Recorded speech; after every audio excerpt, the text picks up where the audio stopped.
Hello, everyone. Hi, this is Graham Maidment. I'm from the UK government, and with Andrea Voigt here today from Danfoss, we are leading or moderating today's Core Coalition event. Hi, Andrea. Do you want to just say a few words to introduce housekeeping, etc.? Yes, absolutely. So good morning, everyone, or good afternoon, depending on where you are in the world. My name is Andrea Vogt. I'm leading public affairs and sustainability at Danfoss Climate Solutions. And in the Cool Coalition, I'm responsible for the private sector engagement. Very happy to have you all on the call, and I'm looking forward to a very interesting session. It's full of information and updates, and we also hope that all of you will engage. That being said, in terms of housekeeping, please keep your microphones muted and also your cameras off, so that we don't use too much bandwidth in terms of camera projection. And then use the chat, please, to provide your input, your questions. And Marie-Sophie from the Cool Coalition Secretariat is going to pick up those questions in the chat and moderate as always. And then you will have, she also just put in the chat, actually, so that you can see that, a welcome to everyone, and to introduce yourself who is on the call in the chat, so that we all see that. And I hope I haven't forgotten anything in terms of housekeeping, and hand back over to Lily, I think, who is next to introduce this call. Lily, thank you. Good morning, everyone, or good afternoon, or good evening, depending on where you're coming from, as Andrea also said. And thank you, Andrea. Thank you, Graham, and a very warm welcome to everybody. So it's always a pleasure to bring together the Cool Coalition members, but especially at a crucial time like this. In less than a month from now, the world's largest climate conference will take place in the Amazon, in one of the most critical ecosystems on the planet. And at a time where people are looking for hope that multilateralism can still deliver climate action, we are seeing that the momentum on cooling is there as strong as ever. Tomorrow we'll be holding a virtual meeting of the focal points of the Global Cooling Pledge, which now brings together over 70 countries who've committed to a path to provide access to cooling for all, while also mitigating emissions. And it's something we're deeply proud of, and something that continues to guide and inform our work in the coalition. But today's coordination call is about a broader alliance.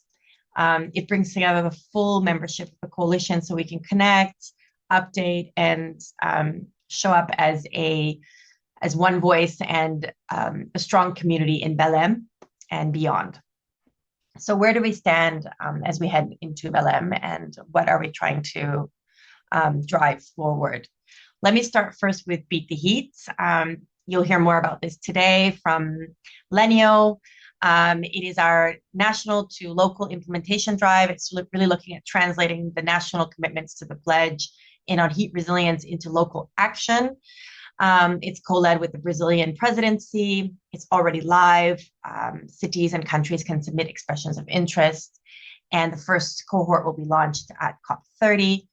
It's really, Beat the Heat is really how we're bringing resilience to the ground at the front lines of cities, using heat assessments, nature-based solutions, passive cooling, and sustainable public procurement. It's open, it's inclusive, it's collective by design, and it's really true to the spirit of the Mutirao, I can never say, that defines this COP. Then there's EPIC, which is about enabling pledge implementation for cooling facility. And it's really here to support pledge signatories through matchmaking and through technical support on policy, on pilot project design or preparations, on finance pathways, so that they can really deliver progress on the ground on cooling. And it will be further unveiled at the second cooling ministerial that will be held at COP30. And underpinning all of that is, of course, the science behind the Global Cooling Watch. And I know you'll hear from the authors today who are with us. I see Omar. And so this is set for launch at COP30. And the 2025 Global Cooling Watch really applies the first edition's insights and modeling to the rising challenge of extreme heat and how that interacts with our pathway to near zero emissions on cooling. And it has a number of new findings and also frameworks to steer our collective action.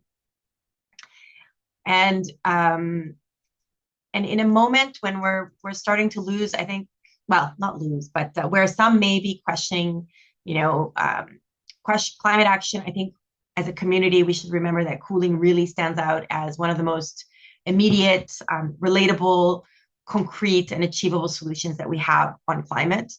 And we see that, together with many of you, countries are integrating cooling into their NDCs, into the national plans, into national adaptation plans, into local plans and strategies. And it's because it's not a niche issue. I mean, it's really a pillar of climate action. So the pledge, Beat the Heat, EPIC, Global Watch, they're all connected, and they're all, depend on this broad alliance we call the Cool Coalition. And so your leadership in the working groups and the projects and the daily coordination that you're undertaking is what makes all of this actually possible, and makes us be able to deliver over the years, over the past 6 years since we launched in 2019. So I thank you again for being here and for being part of this growing movement and like implementation drive, I would say. We're also really happy to have with us always these extraordinary leaders and members of the executive committee helping to moderate the session. Andrea has been really a driving force on sustainable cooling policy and advocacy across industry, and many of you know her, and Graham, of course, Professor Graham Maidment, although he doesn't call himself professor ever, but I do.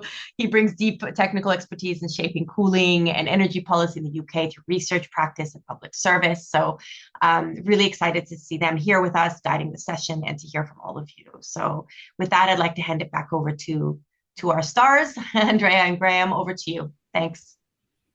Thanks very much, Lily, and thanks very much to you for your leadership and to the rest of the team across the Cool Coalition. You used the words one voice, one community, open and inclusive. Though you mentioned those words, I often regard the Cool Coalition as a bit of a team. We're a team working on this sort of common goal of cooling. The best teams are actually really diverse.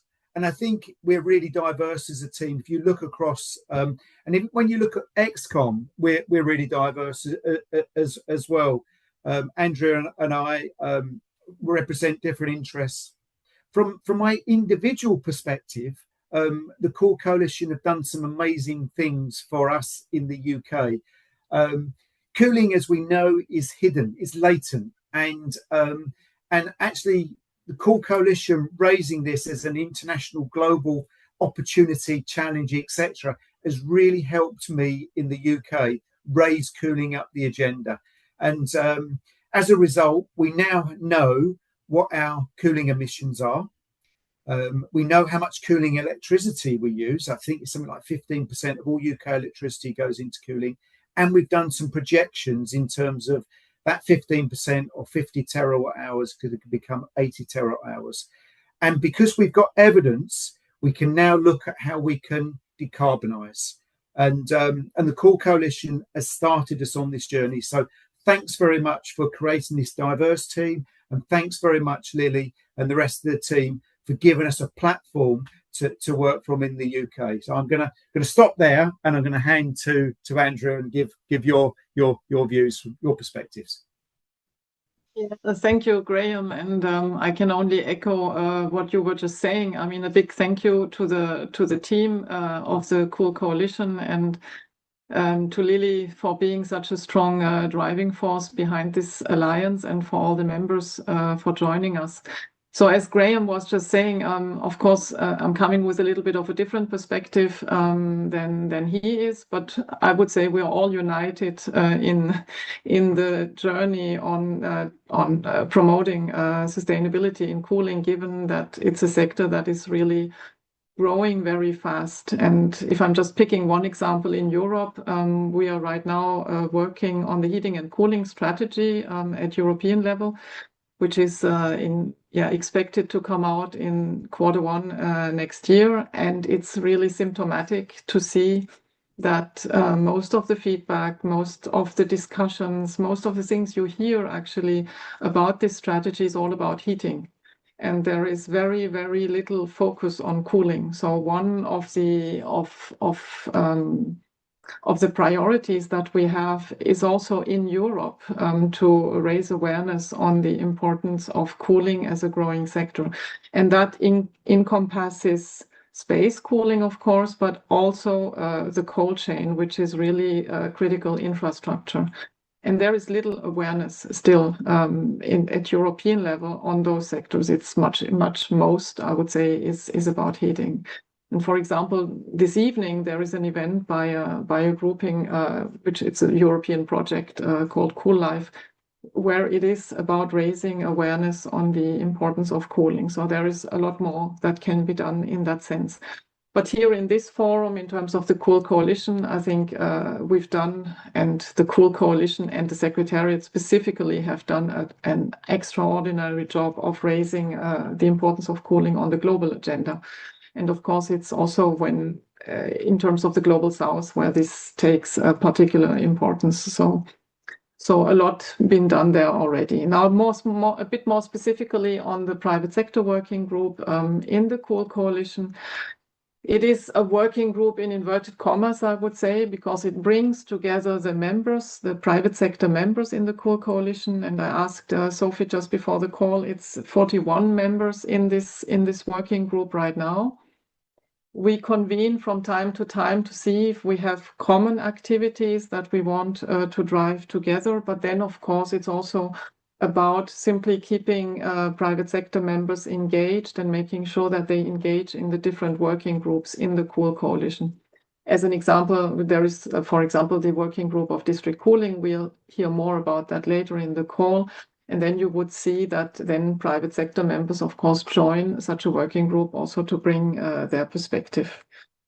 Also, what is really appreciated is the initiative of the Cool Coalition of establishing the Cool Talks, which personally I find is a really, really great initiative, which gets also a lot of traction. There were 7 Cool Talks so far. Those are not only about private sector, of course, but they are a very good means for private sector to engage in the activities of the Cool Coalition, which is sometimes may feel a little bit difficult to find your way into the different working groups. And those Cool Talks are really a very concrete anchor for companies to engage in activities of the Cool Coalition. There were many different Cool Talks on many different topics, such as cold chain, such as cooling as a service, such as beating the heat in cities, such as passive cooling, etc., etc. So a lot going on in that space, and that's really appreciated. I mentioned already the new working group of district cooling, which is one more concrete initiative, and we'll hear about that one. And then also just a word about the COP30 upcoming, where many members will be present and will participate in one way or another, and if not present, then participate from a distance. There are also quite a few sponsors of the joint pavilion at the COP30 between the Cool Coalition and the Global ABC on Buildings. There are 9 sponsors, I'm told, and they range also across different areas. From the cooling space, it's Train as the platinum sponsor, which will represent that side of things. And then there are quite a few companies who are more coming from the building side of things, and I won't mention all of them now here, just to say there is strong support also from the private sector to make this pavilion happen.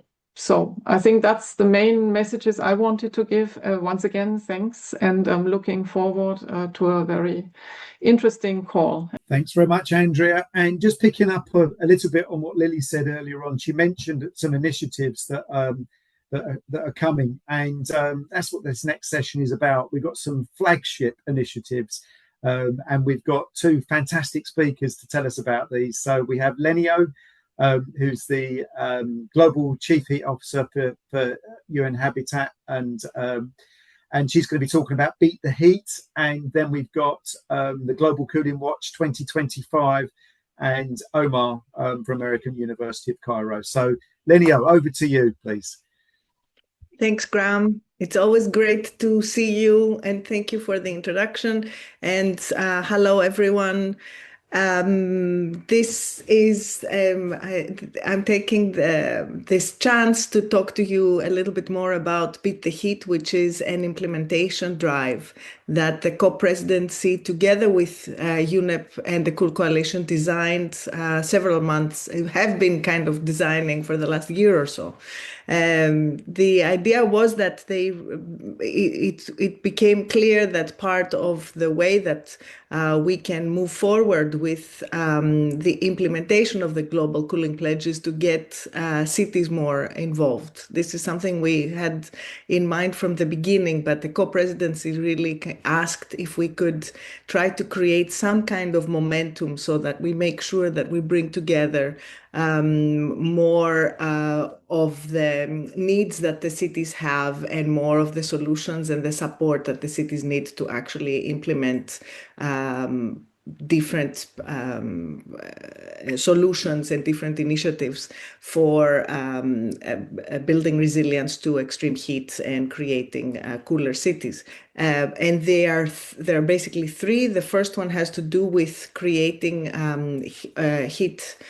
urban heat island assessments and creating heat action plans, whether standalone ones or within existing climate action plans or urban plans or whatever cities have been working with. The second one is to make a real focus and an effort to implement nature-based solutions, but also different passive cooling solutions, mostly thinking about the public space, and then finally to produce low GWP and high efficiency cooling technologies, but also to kind of try to think about design energy building codes and generally kind of bringing in the whole building codes into the discussion. So these are the three things that we're focusing in and trying to bring countries and cities together into, next slide, please, into this effort, but also partners and cities together into this effort. What we're asking for partners is all types of things that can cover all three of these asks from cities. So we're asking again to co-develop, join, and contribute in this implementation drive in kind. And in kind means that, we are really looking forward from partners to help us with assessments of the urban heat island and with support for the heat action plans, but also capacity building and training.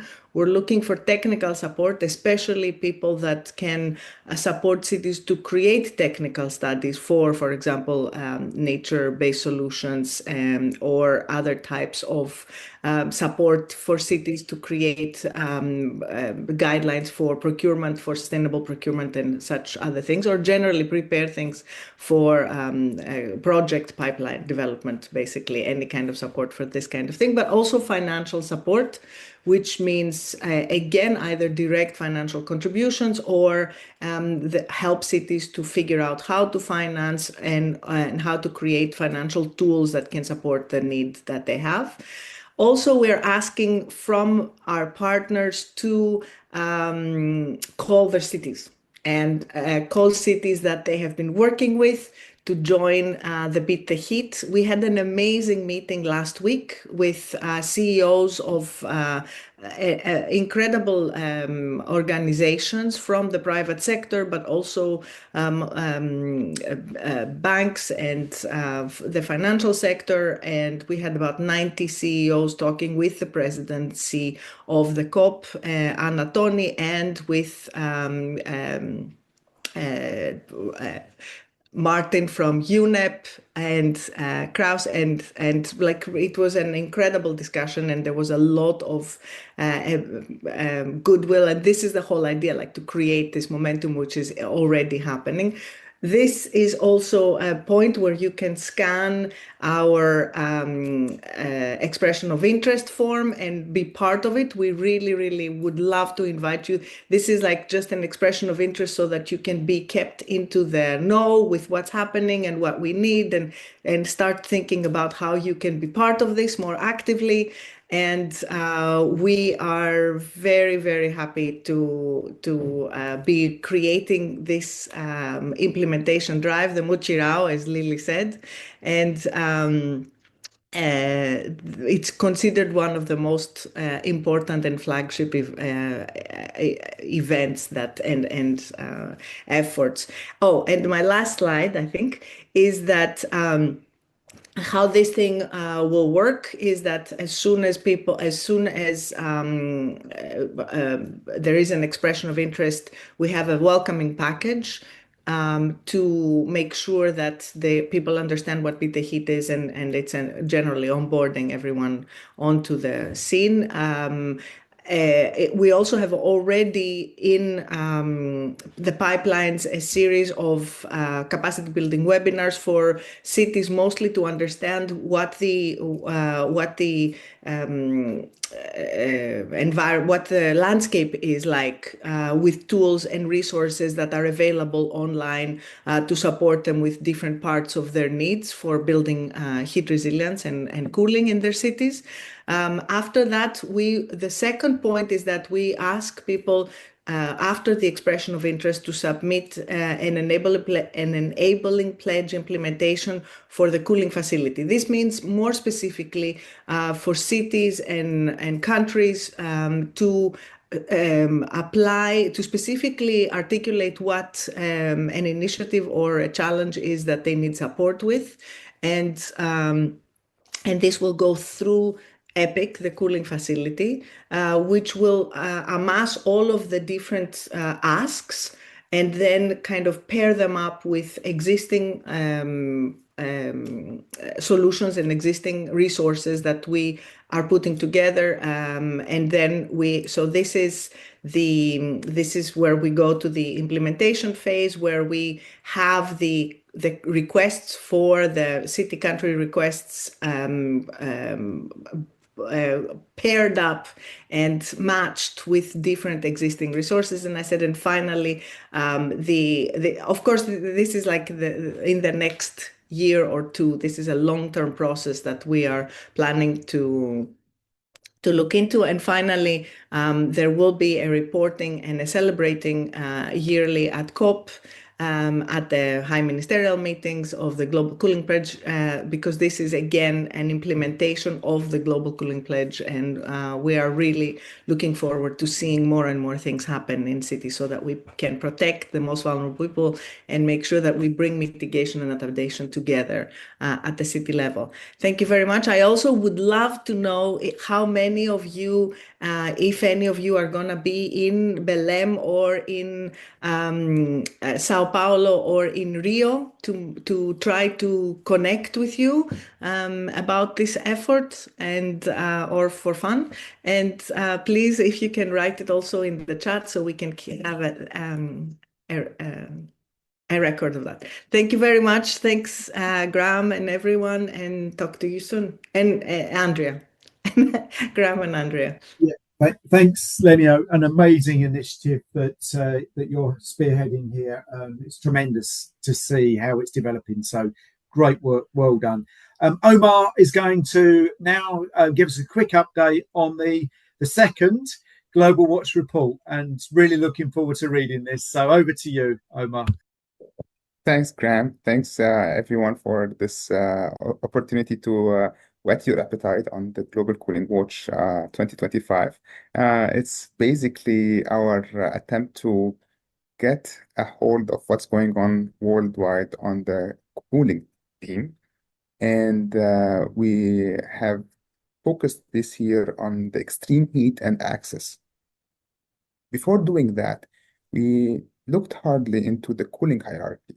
What is needed really to make sure that the cooling access is available for everyone. And through research, we found that passive cooling, either through urban cooling or passive building, is really the foundational step. And then once we have the passive cooling, we can do the cooling using low energy cooling appliances that does not require refrigerants, such as fans and evaporative coolers. And these can provide cooling for large masses in many climates. And the pinnacle is typically the cooling appliances with refrigerants, and we only want to use it when needed, if needed. Now, looking at this pyramid, you see that the base is provided for the mass. It's basically increased access for people, and the top is probably only people who can afford it can get access to it. But the problem is the investment or the access to investment is largely focused in the top, right? So the top is the cooling appliances with refrigerants is where investments from the multilateral fund or from investment banks are focused. It's very difficult to get investment into passive cooling technologies, which can provide much needed cooling to the vulnerable communities. Another important aspect this year is the looking at controls and management in order to minimize the needed cooling load throughout the cycle. Next, please. Then, through updated modeling and also implementing the issue of extreme heat and access, we looked at what is going to happen between now and 2050. So, looking at the sectors that we focus on, which is the residential space cooling, the non-residential space cooling, like, for example, cooling in commercial buildings, public buildings, and so on. Transport space cooling, mobile air conditioning. Also looking at the cold chain, residential and non-residential application. And finally, the transport cold chain. So this is not just comfort cooling like we see in other reports. This is a comprehensive look at the cooling sectors. And we see that in 2022, we had only 22 terawatts of cooling capacity, installed cooling capacity. But by 2050, if we just do the normal growth according to the business as usual growth, we will go to 58. But if we account for the extreme weather and the growth in countries that did not normally have access to cooling or did not normally need cooling now are buying more air conditioners, the 58 will grow to somewhere around 64. And now, if you also allow access to or extend access to the most vulnerable communities, this will grow to 68 terawatt hours, 10 terawatt of capacity by 2050. And here comes the nice trick. If we enable passive cooling technologies using urban or passive buildings, this 68 will drop down to 48. That's significant reduction. And that drop would result in significant reduction in the power and the infrastructure required in the electric grid. Also, if we use this innovative technology of hybrid cooling or just replacing fans, air conditioners with fans when possible, because you cannot do that in all climates, but sometimes, some climates, you do not need the air conditioner. You can just use a fan or an evaporative cooler and be done with it. So if you use fans and evaporative cooler when you can, or you use hybrid cooling when you can drop to 40 terawatt. So between 2022 and 2050, you less than double your cooling capacity and you account for extreme heat and you improve access. But What does that mean in terms of emissions? Because the cooling capacity is one thing, the emissions is another thing. If we look at emissions, we see that we grow from 4.1 billion tons of CO2 emissions in 2022 to 10.5 billion tons of CO2 emissions in 2050 if we account for extreme heat and improved access. With Kigali compliance and business as usual energy efficiency improvement, this would drop down to 7.2 billion tons of CO2 equivalent. Still, that's almost double the emissions that we have right now.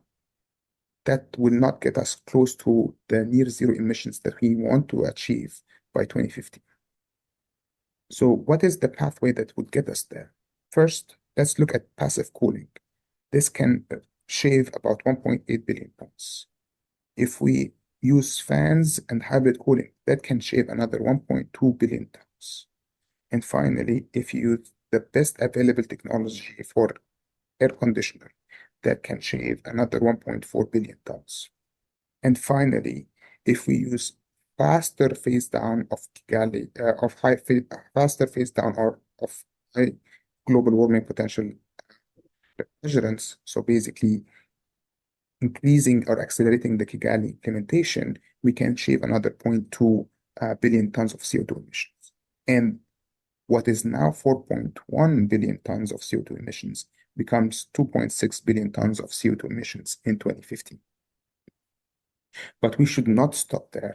What needs to be done is to extend our efforts to scope 2 and see what can we do to decarbonize the grid, or also extend our effort to renewable, or to using or enabling the use of renewable energy for our products or our cooling products, like called for in the Global Cooling Pledge.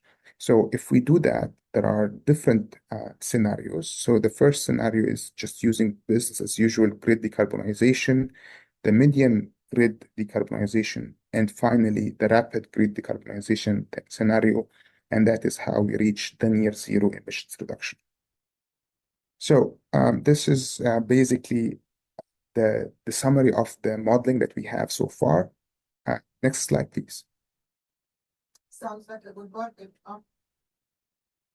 Another important chapter that we had this year is basically trying to do a cost-benefit analysis of passive cooling strategies and how different passive cooling element can reduce the load on the cooling equipment and what would be the payback. And we can see here different elements, like for example, green roof, very long payback, but has a significant temperature impact.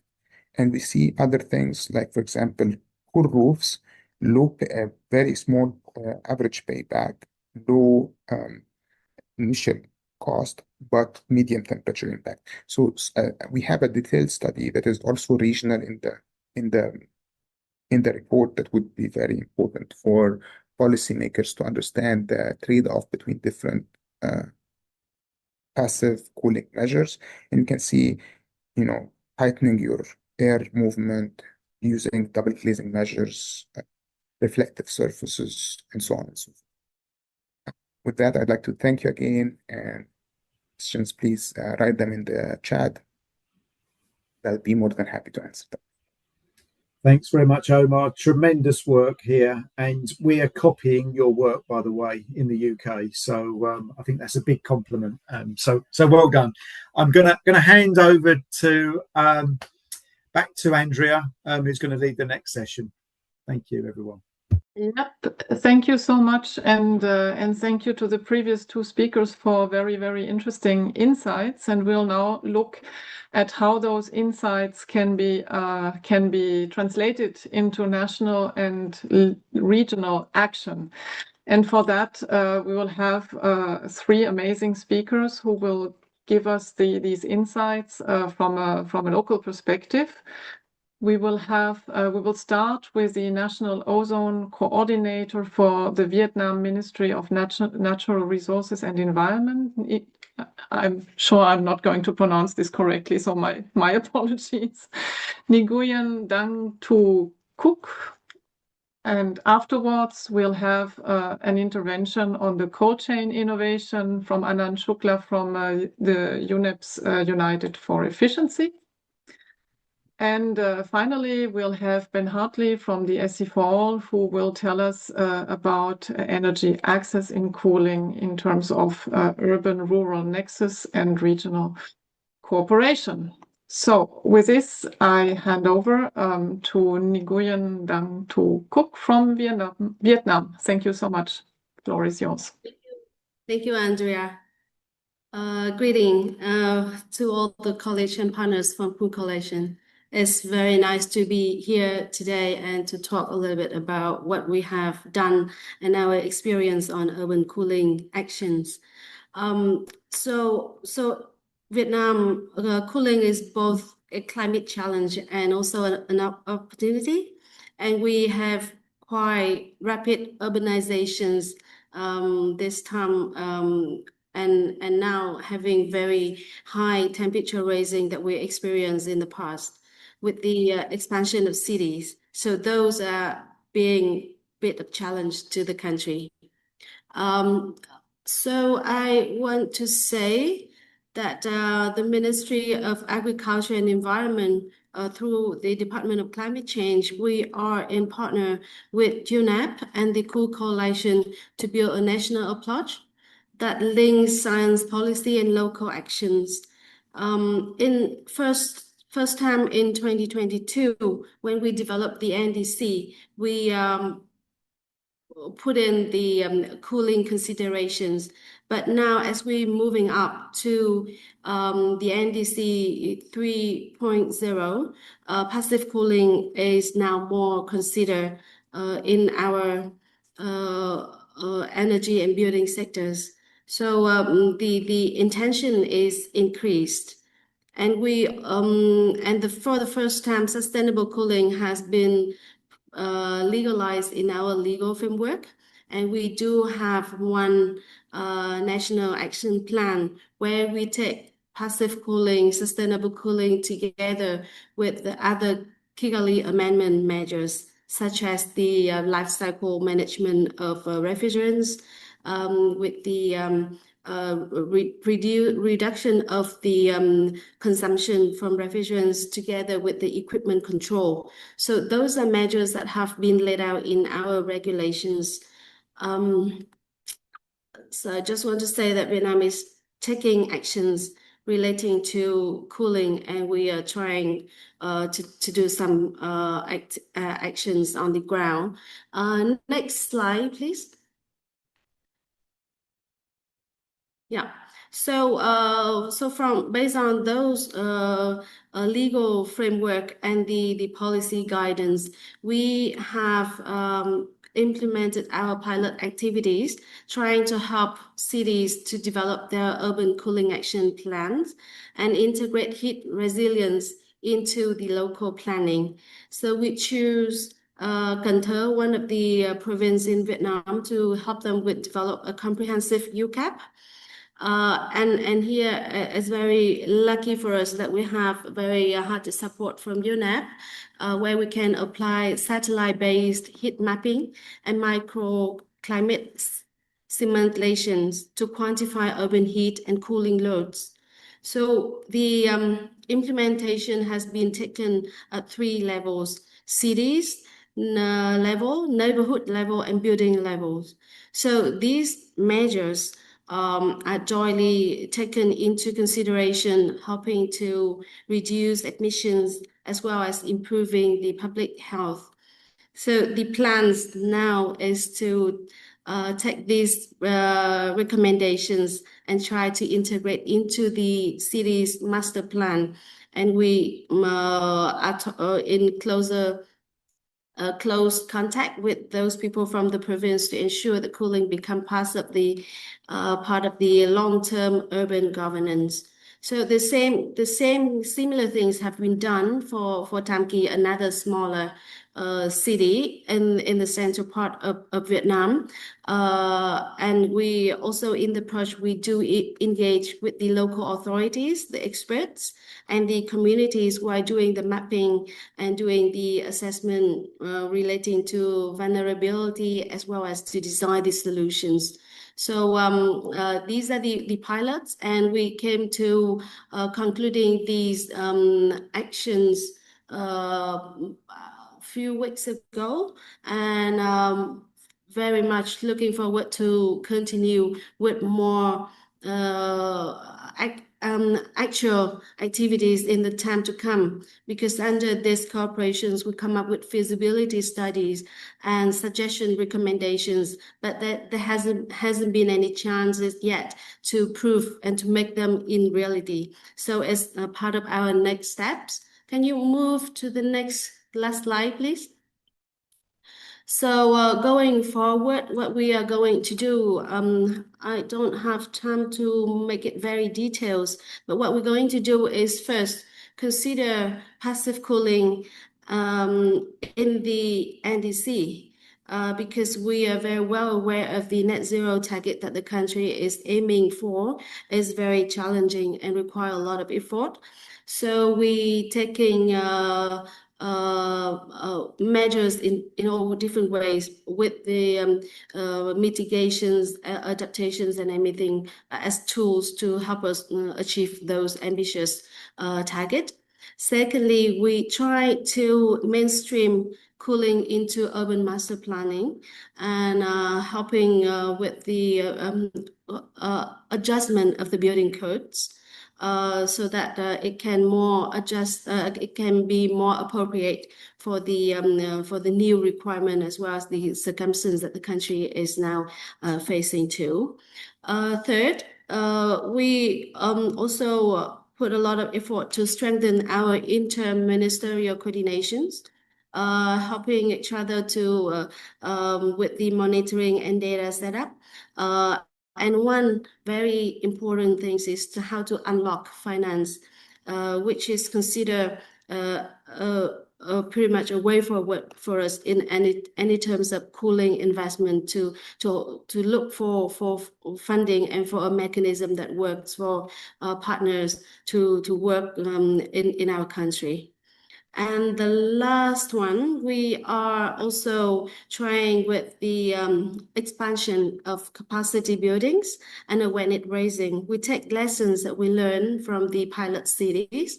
So we do training, we communicate with local people and trying to gradually get them to know the information as well as the cooling, the importance, and how important it is to have cross-sector involvement in this effort.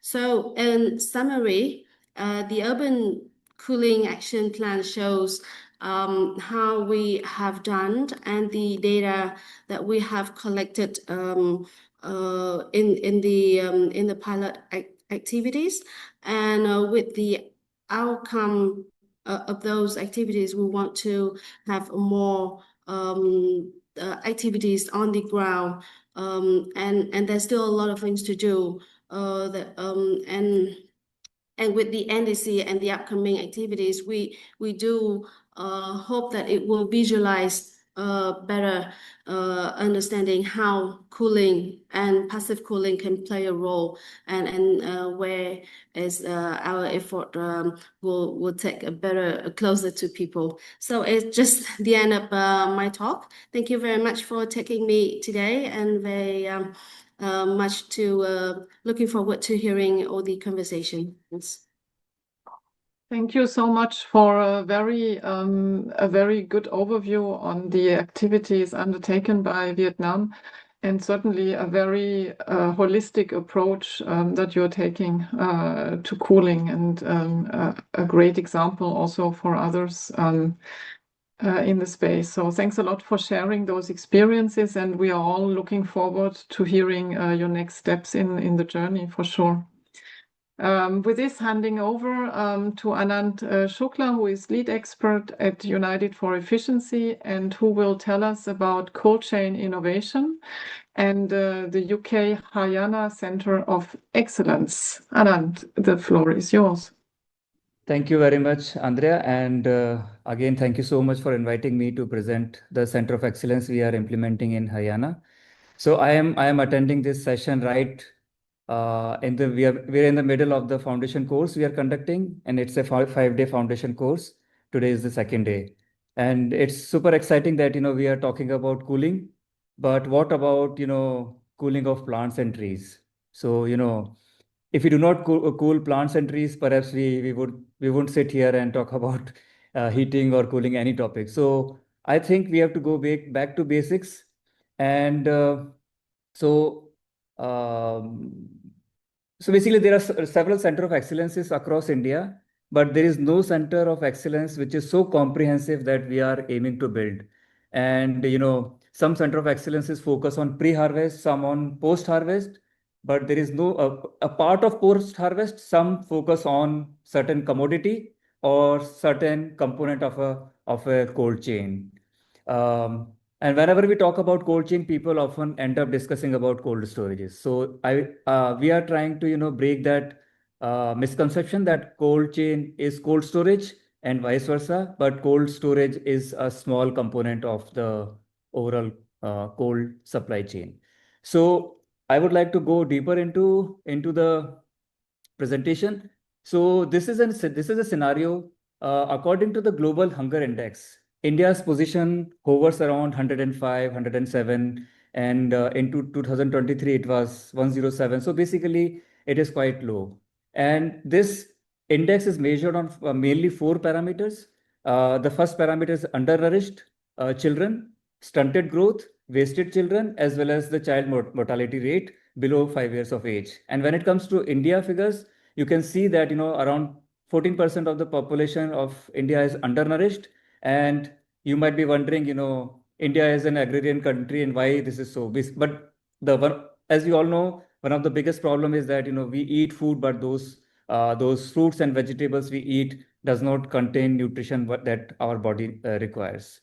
And then we reach out to doctors, and doctors prescribe us B12, D, and so on.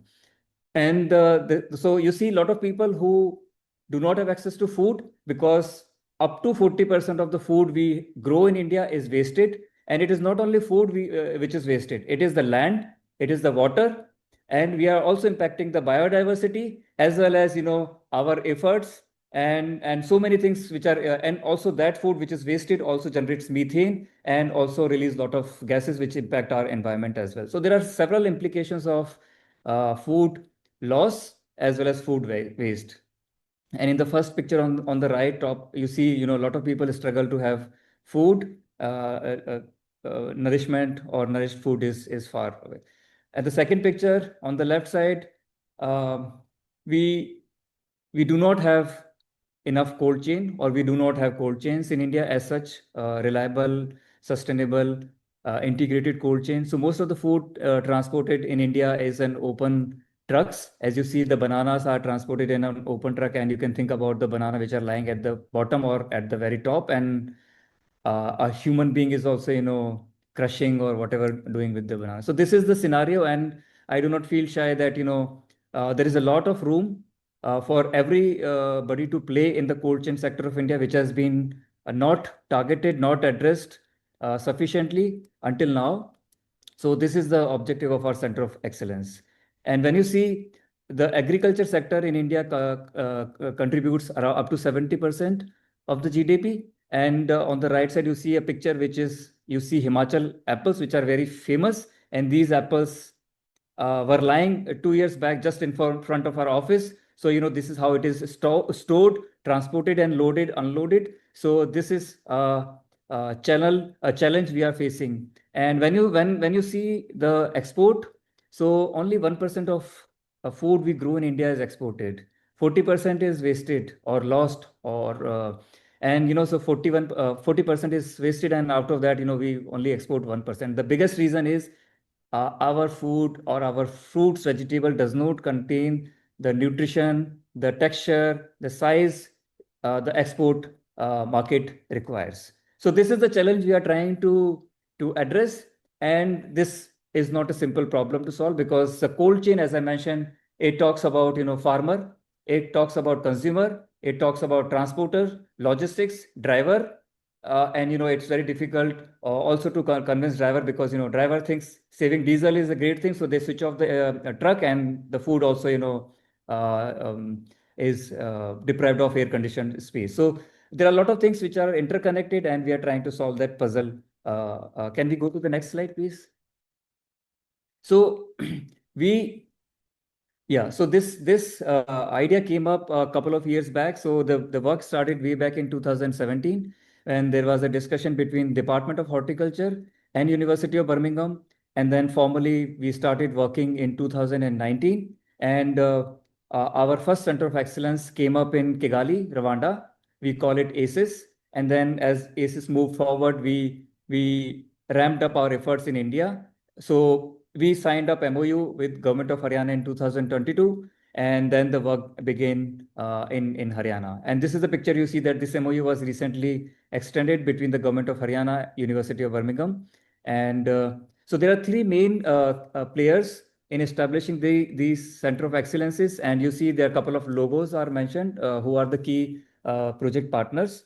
In India, this program is managed by, on behalf of international partners, managed by United for Efficiency, a United Nations Environment Program, and our key partner is Department of Horticulture. And I am happy to say that this Department of Horticulture is one, or probably one and only one department which focuses on post-harvest management. So this department is unique in India when it comes to their portfolio. So they are the leading institution in Government of Haryana, and the knowledge, technical expertise, right from the designing, developing concept is being provided by Center for Sustainable Cooling, based in University of Birmingham, UK. And we can go to the next slide. And there are several other universities like Cranfield, London South Bank, Heriot-Watt University, W, and VU, based in UK as well as in Europe.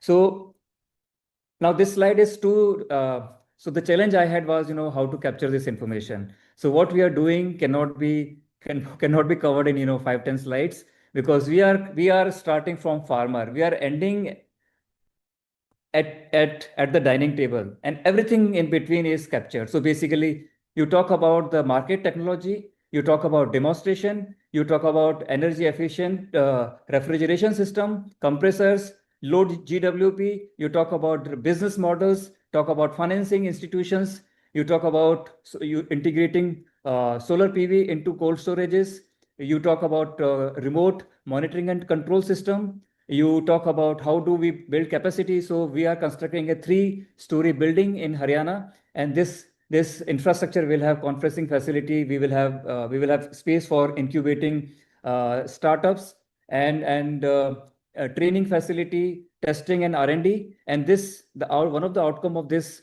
Center of Excellence would be to feed into the policy, to develop standard and protocols in India, which is more or less lacking, and homogenizing the policies across the country. But this Center of Excellence is like around 14 million USD project, which will take 2 to 3 years to build. So then what do we until then? So we have started trainings. As you see, there are 3 photographs at the bottom are trainings at different occasions. And on the left-hand side is a site visit to Mother Dairy in New Delhi. So we also, as a part of our training, we have a site visit, which is an integral part. And so coming back to the topic, so this Center of Excellence will take 3 years. What do we do until then? So we came up with an idea that why don't we build a mini Center of Excellence? So the pin you see in this slide is the location where the mini Center of Excellence is coming. And what do we mean by mini Center of Excellence? So this mini Center of Excellence will have 3 basic facilities. It will have refrigeration facility. It will have post-harvest management facility. It will have renewables and telemetrics laboratory. So we will use this facility to conduct basic research, conduct training, and also demonstrate the technology to potential stakeholders. That includes farmer producer organization, policymakers, technology and develop skill in the industrial sector. And if you see, I don't know whether you see my pointer, just across this red pin on the other corner across the highway, the full-fledged center of excellence will come, and this center of excellence will have facilities such as reefer vehicle testing facility, a full-fledged post-harvest management facility, refrigeration lab. We will have a community cooling hub. We will have demonstration center and energy efficiency center. And the building itself is being built so that the building it's a net zero building. So whatever you can think of, maybe solar PV on the parking, solar PV on rooftop, green space, and everything will be included in this building. So basically, the idea is it is a center of excellence not only on sustainable cooling and post-harvest harvest management, but it will also cover topics such as net zero buildings and so on. So with this, I leave my presentation, and happy to answer any question, and also collaborate and expand or multiply, accelerate our efforts in Haryana and elsewhere in the world. Because one more announcement I would like to make is at the end of this month, we are meeting in Birmingham, and we are hosting a conference hosted by the University of Birmingham, and the sector experts will be meeting and brainstorming on how do we accelerate knowledge exchange and student exchange, faculty exchange across Global South. So thank you so much, and back to you, Andrea. Thank you so much, and amazing project. And as you were saying as well, it's of course space cooling is very important, but cold chain is at least as important, and gets even less attention than space cooling. So I think those initiatives that you are running are just amazing and will certainly contribute a lot. In India, I think so I'm calling here from UNEP India office, where alongside the Haryana Centre of Excellence, we've just signed an MOU with the state government of Haryana. So it's the first state government MOU on cold chain UNEP signed. And what's exciting about it is, alongside the Centre of Excellence, what we're focusing on is trying to scale deployment of cold chain, and particularly focusing on business models and financing of renewables. And there's a new JICA finance mechanism that's being established and announced by the state government with us, where $300 million will be flowing into renewable cold chain projects in the state, as well as a new state cold chain policy. India's first cold chain policy at the state level will come, and that's being drafted right now. And why that's important is because we have, alongside the training and the skilling, this deployment to rapidly scale cold chain and create this replicable model, which we're already taking to another state in India, but also looking forward to taking now into Africa as well, where we can fast deploy innovative business models for cold chain and renewable energy. So I just wanted to add that, and this project under the Cool Coalition we have. Thanks. Super good. Thank you so much, Benjamin, and great news, of course, to have this additional funding. Okay, with this, handing over to Ben. So yeah, I'm going to talk very, very quickly about some of the opportunities at the nexus of sustainable cooling and energy access, which is obviously near and dear to SE4All, which works on SDG 7 across the board. I'm very happy to actually be discussing this because it's very closely aligned with our work, of course, but there's a lot of opportunities I think that we see, and specific things that we can do as a community to sort of tap into a lot of the work that's being done on energy access and electrification to increase the use of sustainable cooling solutions. So, maybe just some quick background that in many dimensions globally, we are making progress in reducing electricity access gaps. But in sub-Saharan Africa in particular, they are persistent. And I think the other sort of important point is that, energy access, according to SDG 7 tracking, does not necessarily imply an end to energy poverty. And challenges in ending energy poverty are not limited to sub-Saharan Africa, and indeed are estimated to be much more, estimated to be significant in many regions, over and above sort of the tracking figures that you see on the slide there, in terms of 565 million people in the region lacking access to basic electricity. indeed, electricity access and cooling are closely connected, and powering active cooling requires better service than just basic electrification. In the table, you can see that it's sort of an indicative summary of different levels of electricity access services needed to power active cooling applications, according to the multi-tier framework on energy access, which, if you're not familiar with it, I'd encourage having a look. It's a way of sort of measuring different levels of energy access and moving up the energy access ladder. And we summarized it. This is from a report that SE for All did with CLASP, I believe, in 2022. So, even if you have access, there are other challenges for people that are at high risk due to a lack of access to cooling in terms of availability of solutions and their affordability. At the same time, about 400 million people in Africa are at high risk, as classified by SE for All's Chilling Prospects report. And the mitigations of this risk is really closely tied with electricity access. And the graph below shows some countries in sub-Saharan Africa where cooling access risks coincide with significant electricity access gaps. And it shows sort of a growth under a BAU scenario. So if I can go to the next slide, I'm going to sort of highlight some of the opportunities that we see on the urban side and on the rural side. I'll probably focus mainly on the rural side, because I think in general we know a good amount about sort of the benefits and the opportunities associated with some solutions on the urban side. But in general, in SE for All's Chilling Prospects report, we identify those at highest risk being from a lack of access to cooling as the urban poor and the rural poor.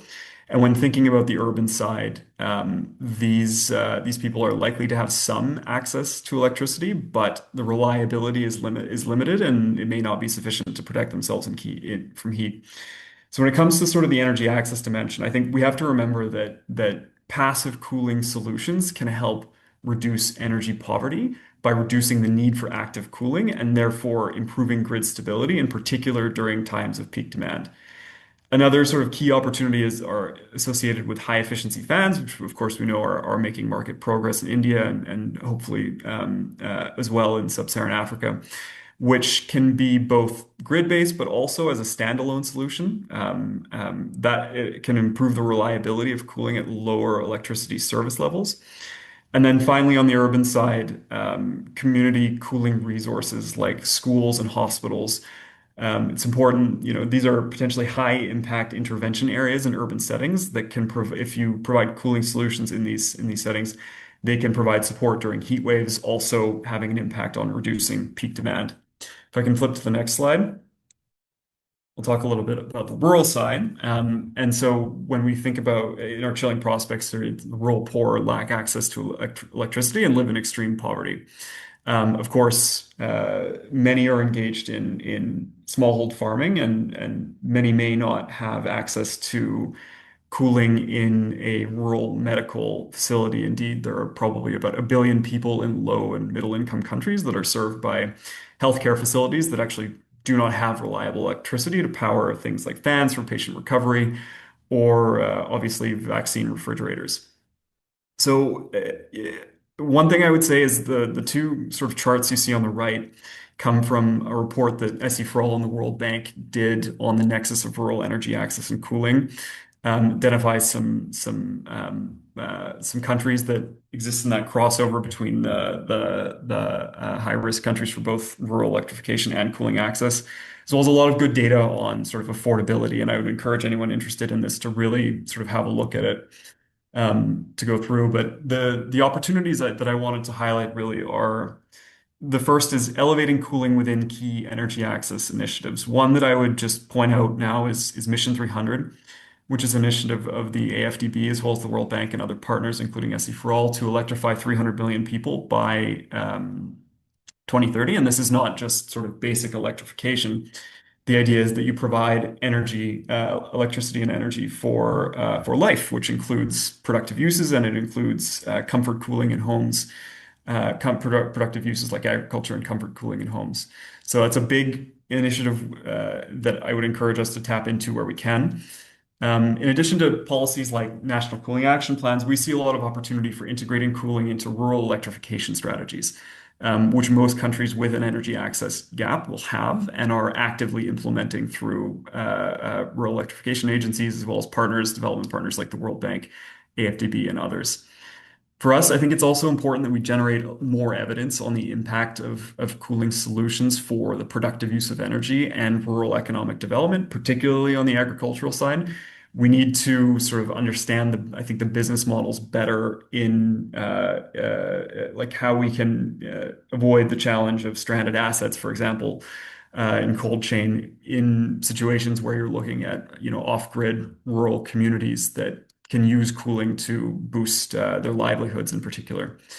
For us, improving access to finance and affordability is important. I think key tools that we see as being useful are risk sharing, results-based finance, servitization, which we know about. And then maybe last but not least, there are stakeholders like the World Food Program, the FAO, UNICEF, WHO, who are active in promoting and supporting food systems, agricultural development, and health system improvement in countries with energy access gaps. And their strategies often intersect with providing energy access for a clinic or for a farm. And working with those partners, I think, is a potentially big opportunity for us because they have programs that we can leverage and we can work with them to build evidence. So maybe I'll stop there, but thanks for the opportunity. I'll hand over to Graham immediately, unless there are some burning questions in the interest of time right now. And then in the end, if we have time for questions, we can still pick them up. Graham. First speaker is Dr. Sangyogita Menu, who's a passive cooling specialist from UNEP. Over to you, Sangyogita. Thank you for the introduction, Graham, and thank you for having me. And my presentation today will provide an overview of the passive cooling guidelines for tropical climates. The guidelines have been developed for two key audiences: policymakers developing or updating building energy codes, and design practitioners who will implement the strategies on the ground. The focus is on tropical regions where cooling demand dominates year-round. Urbanization and population growth are increasing cooling energy use, and CO2 emissions making the need for climate-responsive design urgent. So the document is organized into three complementary chapters. Chapter 1 focuses on design and operation, equipping practitioners with strategies that span from individual buildings to entire neighborhoods. Chapter 2 extends this by empowering building stakeholders with performance indicators and climate analysis tools that make it possible to measure energy savings, evaluate comfort, and make data-driven decisions to optimize passive cooling effectiveness. Chapter 3 then brings in the policy and regulatory dimension, guiding governments in developing building energy codes, urban planning regulations, and financial or training programs that enable large-scale adoption. Together, these chapters directly support the Global Cooling Pledge, particularly in its 2030 commitment to establish model building energy codes that integrate passive cooling and efficiency strategies at national and subnational levels. So our first full draft is now with the Passive Cooling Working Group for review. Once finalized, we plan a soft launch at COP30, followed by a global webinar next year. We are deeply grateful to all working group experts for their feedback and support. Next slide, please. And to deep dive into the guidelines, Chapter 1, for example, brings together more than 20 passive cooling strategies organized into 4 major categories: orientation, shading and surface treatments, urban and built form, and materials and construction. Each strategy addresses both neighborhood and building scale actions, creating a continuous chain from city design to facade detailing. The strategies are grounded in well-established building physics principles but presented for practical application. They recognize the realities of warm, humid climates where controlling solar gain, enhancing natural ventilation, and reducing surface heat storage are critical. The chapter introduction also emphasizes that strategies are most effective when combined and adapted for local microclimates, and that design action must be reinforced by supportive codes and incentives, a theme that connects directly to chapters 2 and 3. Next slide. So each strategy in chapter 1 follows a common structure from concept to implementation and finally to policy application. So the left sidebar outlines this framework, starting with what the strategy is, how it works, and its variations, moving through implementation, climate suitability, and synergies with other strategies, and then ending with a dedicated note for policymakers. The example shown here for external shading for windows on the right demonstrates how the structure works in brief. So external devices such as overhangs, fins, or louvers block solar radiation before it reaches the glazing, cutting cooling loads while maintaining daylight and ventilation. Correct sizing, reflective materials, and integration with the window system are key. The policy guidance then connects design to regulation, recommending that building codes specify solar control metrics, for example, U factor and solar heat gain coefficient, that the codes also include incentives for adaptive shading and embed facade provisions in planning guidelines. Then training programs can ensure that these measures are implemented effectively. So this structure ensures every design strategy in the guidelines directly translates into actionable policy pathways. That concludes my presentation. Thank you very much for your time and attention. Fantastic. Thanks very much, Sanugita. And I'd be really keen to look at your guidance for shading of windows, specifically for the UK. Looks great, really good. Thank you. Our next speaker is Stephanie Egger-Haysmith, who's going to be commenting on communication tools and guidelines and from her experience. So over to you, Stephanie, please.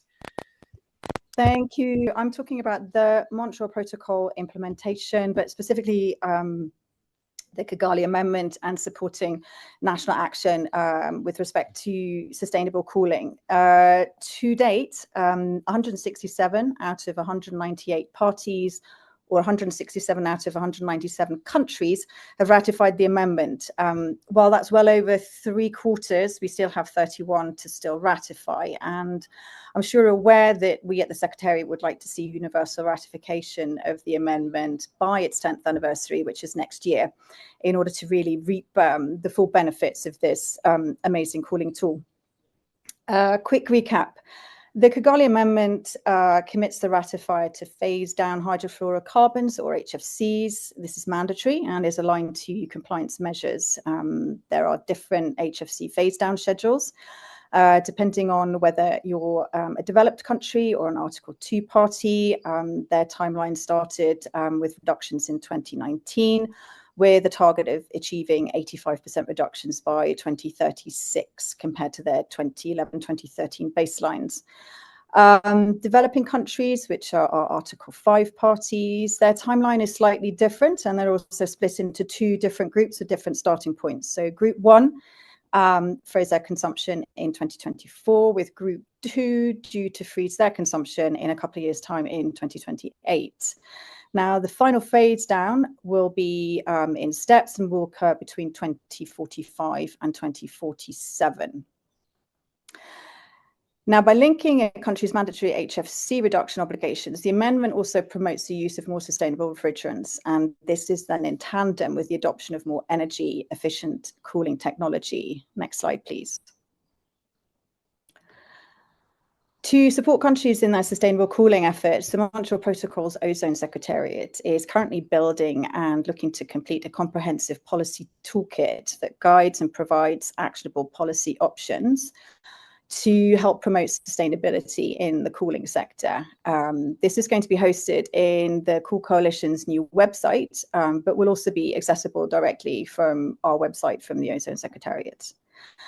The toolkit will assist policymakers and implementing agencies in developing and operationalizing effective policy frameworks that encourage the transition to more sustainable refrigeration, air conditioning, and heat pump systems. It will also provide guidance on improving sustainability in the cooling sector. It will help to promote the supply and adoption of energy efficient technologies and equipment and practices in that sector. The toolkit maps possible policy measures along the cooling sector value chain and will help users manage and phase down high global warming potential refrigerants. It will help them enhance energy efficiency in their cooling equipment. It will improve energy efficiency of building envelopes to reduce cooling loads and make those more sustainable and efficient, and also implement passive cooling solutions to reduce the need for mechanical cooling. Next slide, please. Drilling down further into the toolkit, there are 4 key areas for the user to consider that include 1, energy efficiency of cooling equipment that will showcase effective interventions to boost cooling efficiency.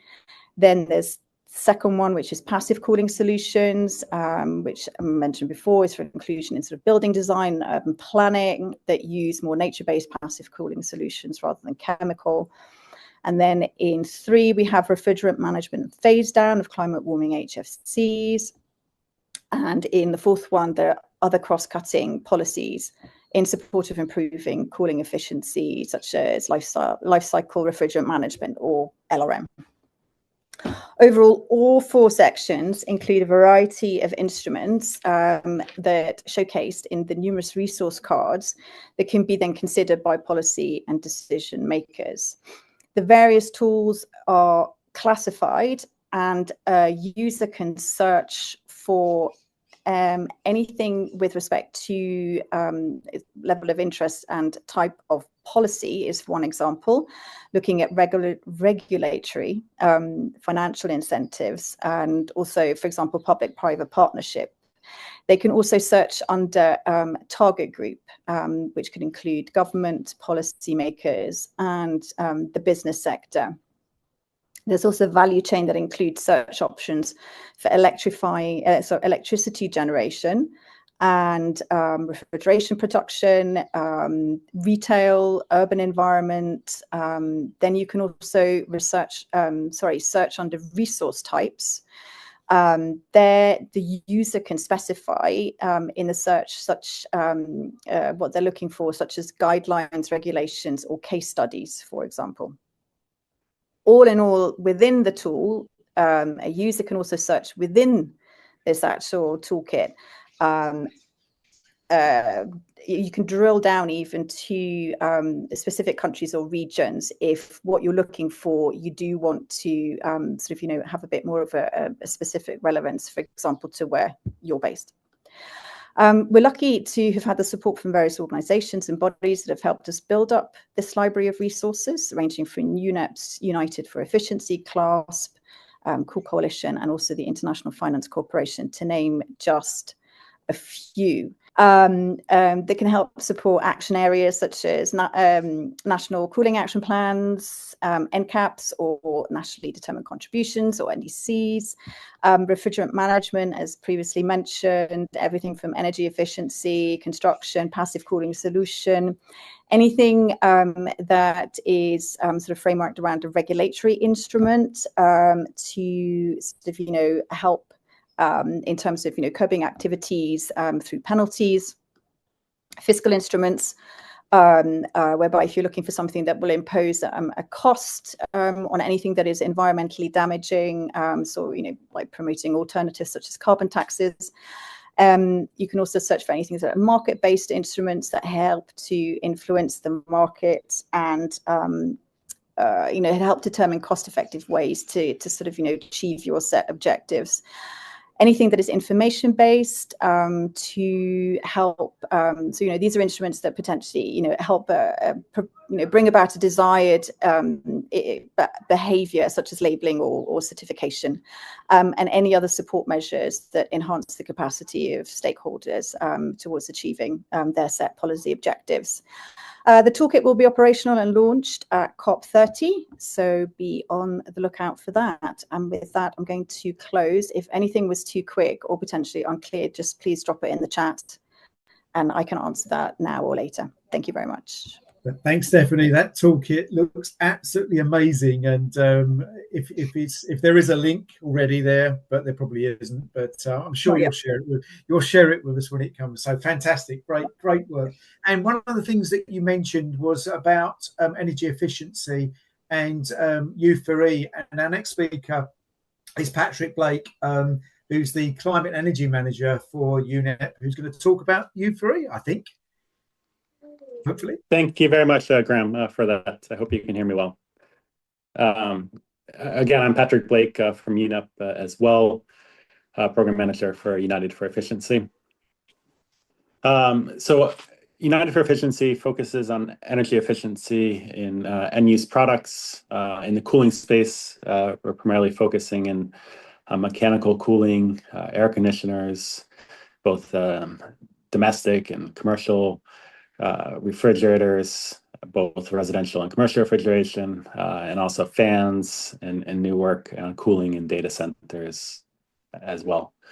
So really just want to emphasize the importance of that work on mechanical cooling, given the large growth in terms of electricity consumption in many countries, and savings opportunity on both energy efficiency and the lower global warming potential of refrigerants. There's large savings opportunities. And in addition to that these are typically products that are regulated. We see on the map here, there's some existing regulatory frameworks in place that you see in the green through minimum energy performance standards. So putting in place a floor for the products in the market. So again, it allows for a scope of technologies that have a history of regulations that we can apply to other economies as well. Through this, I just wanted to provide a few updates from U4E in this presentation. On this slide, just really wanted to highlight some of the more recent achievements that we've had. First in Nigeria, where new MEPs have been announced that worked with the government there. Nigeria is the largest air conditioner market in Africa, so certainly has large impact for their domestic market, but also throughout the continent.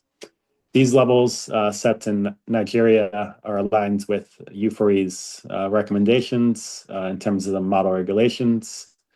You see there that they have put different steps in terms of timeline, starting in 2026 and then going out to 2029 and 2031, increasing the level over time. That's one example in Africa. Switching to Southeast Asia, recently, earlier this year, Malaysia also gazetted updated minimum energy performance standards for room air conditioners. Again, we see that they've set a few levels there, one in 2026 to increase their minimum energy performance standards, and then to increase it again in 2030, aligned with U4E's global recommendations.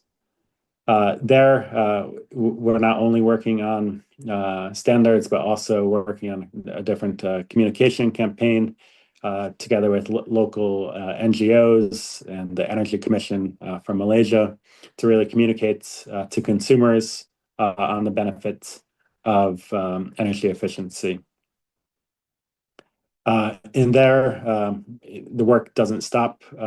As I said, that was on air conditioners, but we're continuing on other cooling products, starting new work on commercial refrigeration equipment. So really just want to emphasize that it's not a one-stop effort, that there's opportunities to expand scope, updates in terms of efficiency, that this is something governments have to keep an eye on over time for the relevant products in the market. Then finally, really want to highlight that there are a lot of existing regional initiatives underway. At the bottom, you see a few highlighted there, not all of them.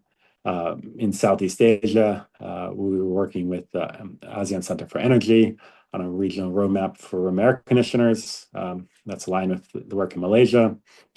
But really just want to emphasize that there's a regional roadmap for room air conditioners there. Similarly, in East and Southern Africa, there's actually regional standards available that have been agreed to for both room air conditioners and residential refrigerators. And now is really the time to implement that at the national level, aligned with the U4 model regulations and aligned with the cooling pledge commitment on MEPS as well. Then on the next two slides, if you can go to the next slide, just wanted to highlight a few upcoming publications that we have coming. So first on sustainable procurement guidelines for air conditioners and air-to-air heat pumps. So this is a procurement guideline that is available, is under development for this product scope. It will be aligned with our upcoming model regulation guidelines as well.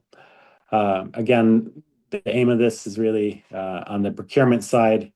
When a government or another procurer procures something that they have the energy efficiency, the refrigerant requirements, and also other requirements that they could consider, such as like smart controls, or end-of-life management practices that could be incorporated in a procurement tender by government or other institution.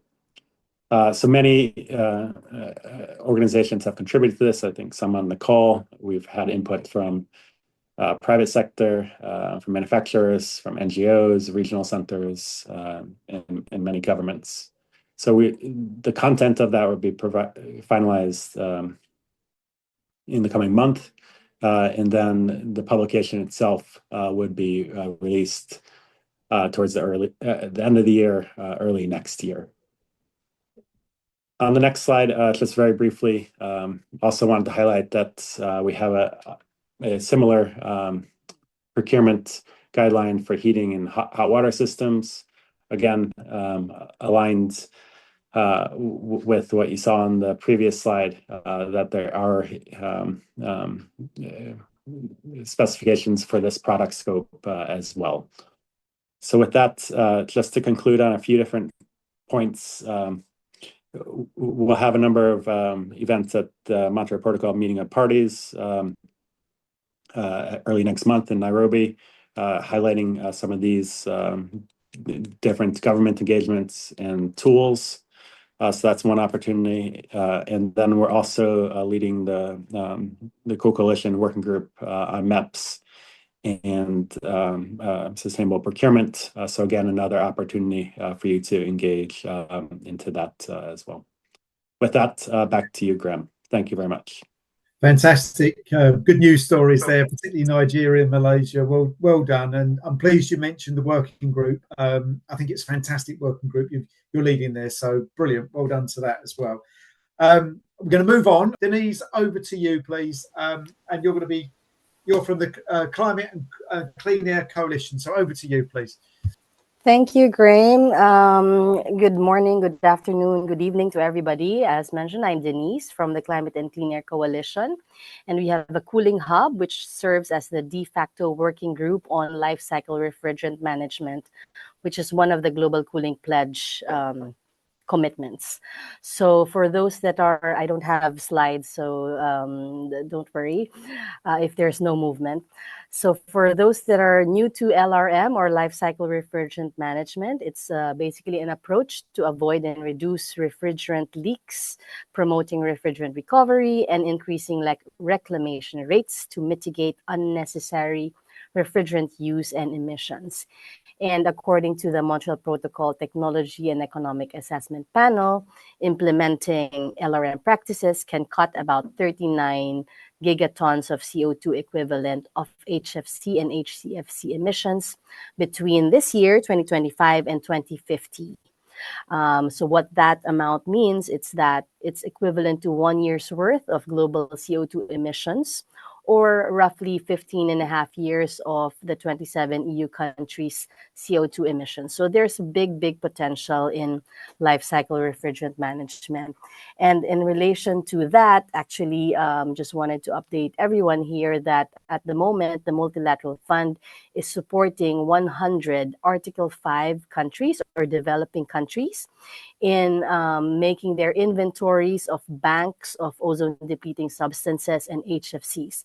So these are the ODS and HFCs that are already contained in equipment or are intended for disposal, such as the ones that are seized in the customs borders, etc. And LRM is a priority of the CCAC Cooling Hub, and together with the partners, we are helping countries in accelerating the development of the inventories and national LRM plans, providing guidance and awareness materials. We've organized the global workshop in July in Bangkok, and we're also bringing it at the regional level in collaboration with UNEP Ozone Action regional networks. So this is, I shortened my intervention a bit, but just I think it's important for, especially for the governments that are in this call, that by December, there will be some discussion on the potential creation of a new funding window in the multilateral fund. So that's going to happen at the EXCO meeting in December, potentially to fund life cycle refrigerant management. How that will look like, it's really up to the parties. So I suggest that all of the countries that are interested, please contact your national ozone units and see how you can engage in this discussion. Very important discussion and opportunity for the world in addressing ozone depleting substances and HFCs. Thank you, Graeme.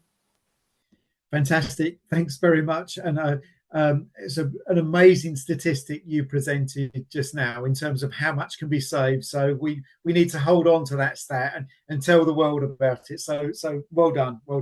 I'm going to hand back to Andrea now. We've got just a couple of items now, and before we finish off, please stay on if you can. Andrea, over to you. Yeah. That would have been my call as well. And just on Denise's intervention, what I really like about that is that it brings to that we see coming together those different initiatives with the concrete example of life cycle management. We have the Cool Coalition, we have the CCAC, we have the Ozone Secretariat. I think it's a nice example of cooperation across those different initiatives and programs. So very well done on that one. And with this, we'll now jump into finance, data, and delivery. We'll be talking about financing, cooling, and resilience. And we'll have Saima Zuberi with us, who is a senior consultant for cooling and eco-industrial parks at the International Finance Corporation. Saima, the floor is yours. Thanks for the introduction, Andrea. Thank you so much for having me today. I'm Saima Zuberi, and I'm a senior consultant for cooling, helping our lead Rusmir Music on projects in Asia. It's a great example of cross-institutional collaboration and technical support. The 3-day mission had several key interventions that involved IFC, the bank, several UN agencies like UNEP, Sea for All, UN Habitat, UNIDO, and other partners such as WWF, Kenya Green Building Society, and Seminar. There was a great training for all the UN agencies on the Cooler Finance Report and the tools IFC has available. We then collaborated on workshops for agribusiness and for the built environment. This culminated in training for the sustainable buildings and for the agribusiness and for the built environment. It ultimately also culminated in training for the Sustainable Buildings Finance Reference Guide. The guide was launched as a tool to mobilize investment for efficient, climate-smart buildings and cooling solutions, with practical how-to steps for practitioners, including developers, investors, governments, looking to work on sustainable buildings. What we heard from the participants is that interest is very high, but they don't know always where and how to start. We need to continue to spotlight proven practical solutions that show the business case for action. IFC is very strategic about showing how our partners can connect the technical and the financial so they can see the business case for their action. If you've not done so yet, please feel free to connect with Rusveer and myself on LinkedIn. Thank you so much once again. Over to you, Andrea. Thanks.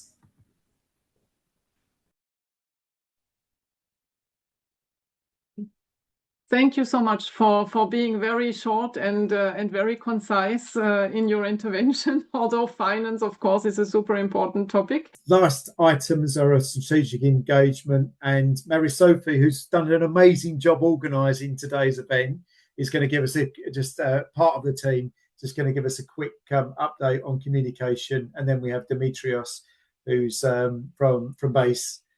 Over to you, Mary Sophie, please. Hello, Graham. Hello, everybody. And thank you to everyone who has stayed with us a little bit longer. It's been very exciting. That's why we ran a bit over. So I'm going to talk to you a little bit about communication and what we are going to do at COP.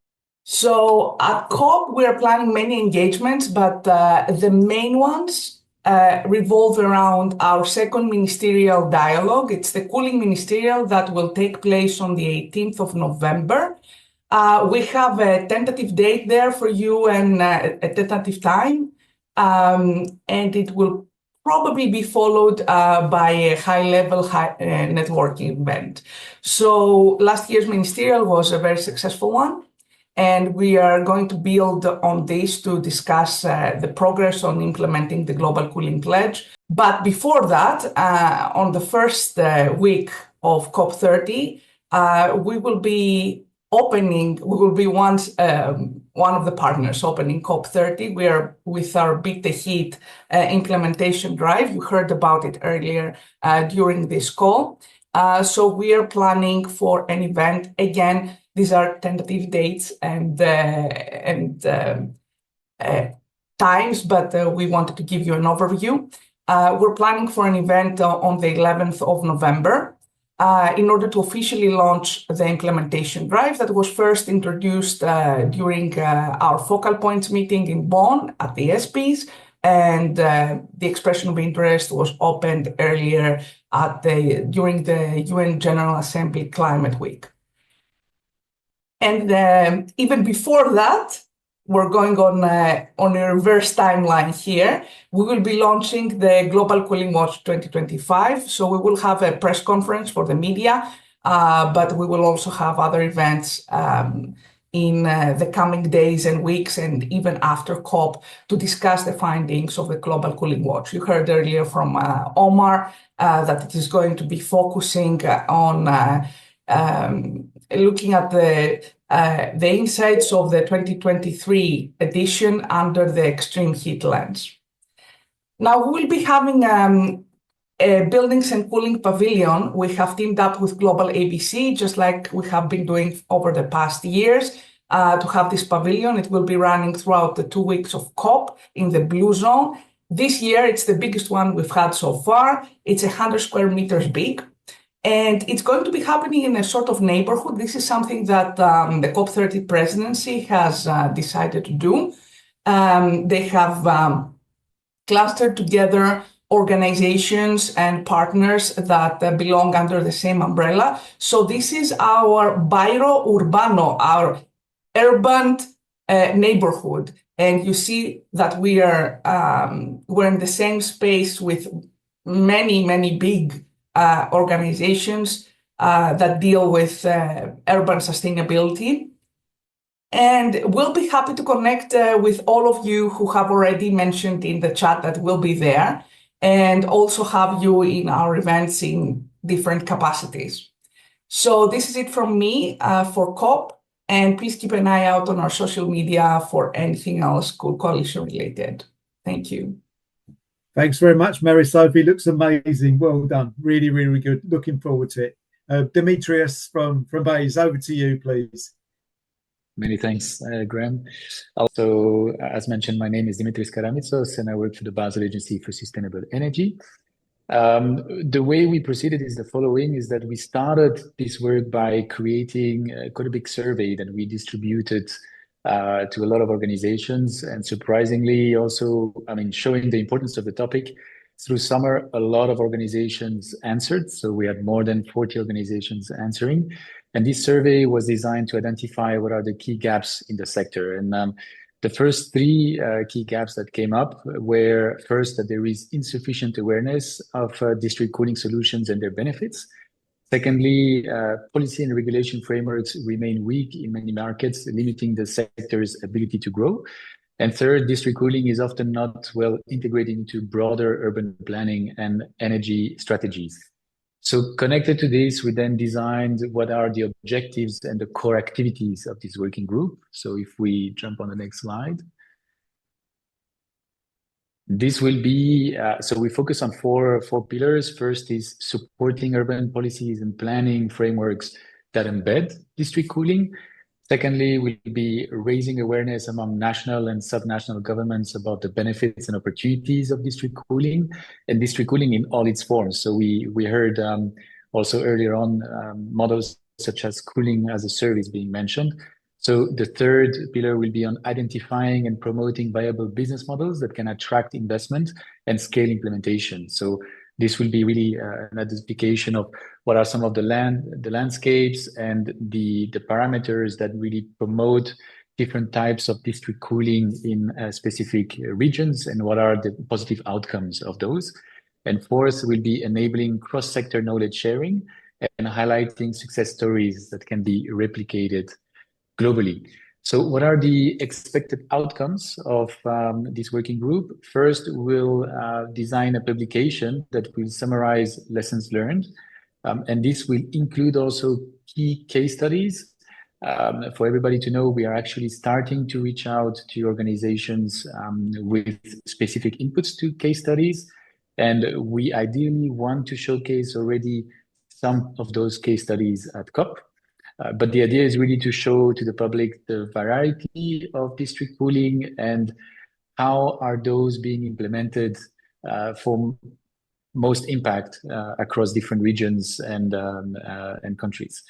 Secondly, we will have a repository of best practices to guide cities and policymakers in replicating successful district cooling models. So we'll have greater advocacy and visibility for district cooling in both global and local climate agendas, and also a stronger alignment with initiatives such as the Global Cooling Pledge and the country's NDCs. So if we jump on the next slide, how can members engage? So of course, by contacting the Cool Coalition Secretariat and also the co-chairs of this working group and myself. For everybody to know, we are actually currently in the nomination of those co-chairs, and this will be done in the next 2 weeks. Of course, you can also participate in our bi-monthly calls and thematic discussions, and you can contribute to the case studies to really enrich our data and technical expertise to the upcoming publications and events that we will have. And lastly, by collaborating on capacity building activities or study tours that showcase successful district cooling systems. So what are our next steps? Looking ahead, we will, like I mentioned, select the co-chairs in the coming days. The next working group will be taking place in about 2 months. And our initial focus will be on collecting and analyzing success stories, identifying replicable enabling conditions, and preparing a joint publication, like I mentioned. Ideally, we will have this draft by the end of the year. In the long term, the group will move from knowledge sharing to implementation, supporting cities and national programs in establishing or expanding district cooling initiatives worldwide. So to conclude, and thank you for everybody for staying on the call longer, the District Cooling Working Group is an important step, we believe, towards scaling sustainable, efficient, and resilient cooling infrastructure globally. And really, through this working group, by working together, we can really strengthen enabling environments, share success stories, and help make district cooling a more central element to urban energy transition strategies. Many thanks. Thanks very much, Dimitrios, and thanks very much for hanging fire and being the last presentation. Last, but definitely not least.